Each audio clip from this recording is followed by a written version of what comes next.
Good evening. Good evening. When I was asked to introduce my husband, J.D. Vance, to all of you, I was at a loss. What could I say that hasn't already been said before? After all, the man was already the subject of a Ron Howard movie. J.D. has shared much of his life through his own eloquent words. In his book, Hillbilly Elegy, during his Senate campaign, and now as a sitting United States Senator, it occurred to me that there was only one thing to do: to explain from the heart why I love and admire J.D. and stand here beside him today, and why he will make a great Vice President of the United States.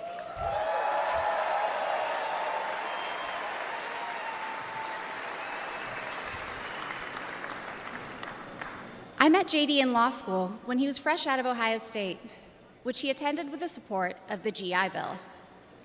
We were friends first because, who wouldn't want to be friends with J.D.? He was then, as now, the most interesting person I knew. A working-class guy who had overcome childhood traumas that I could barely fathom to end up at Yale Law School. A tough Marine who had served in Iraq, but whose idea of a good time was playing with puppies and watching the movie Babe. The most determined person I knew with one overriding ambition: to become a husband and a father, and to build the kind of tight-knit family that he had longed for as a child. My background is very different from JD's. I grew up in San Diego, in a middle-class community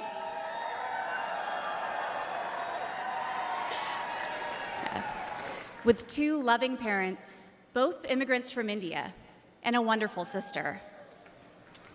That JD and I could meet at all, let alone fall in love and marry, is a testament to this great country.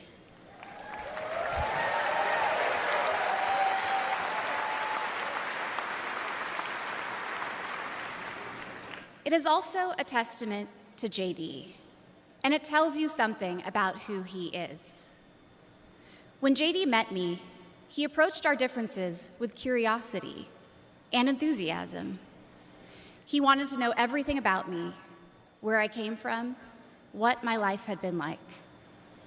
Although he's a meat and potatoes kind of guy, he adapted to my vegetarian diet and learned to cook food from my mother, Indian food. Before I knew it, he had become an integral part of my family, a person I could not imagine living without.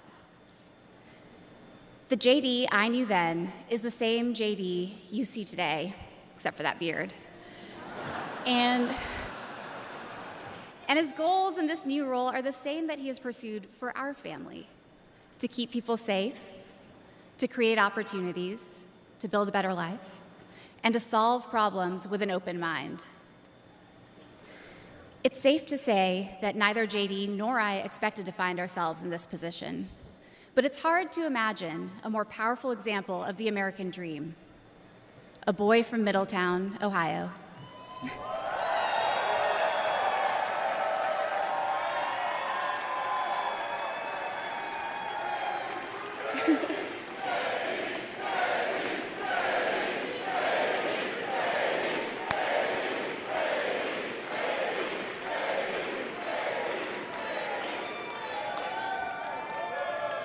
Raised by his grandmother through tough times, chosen to help lead our country through some of its greatest challenges.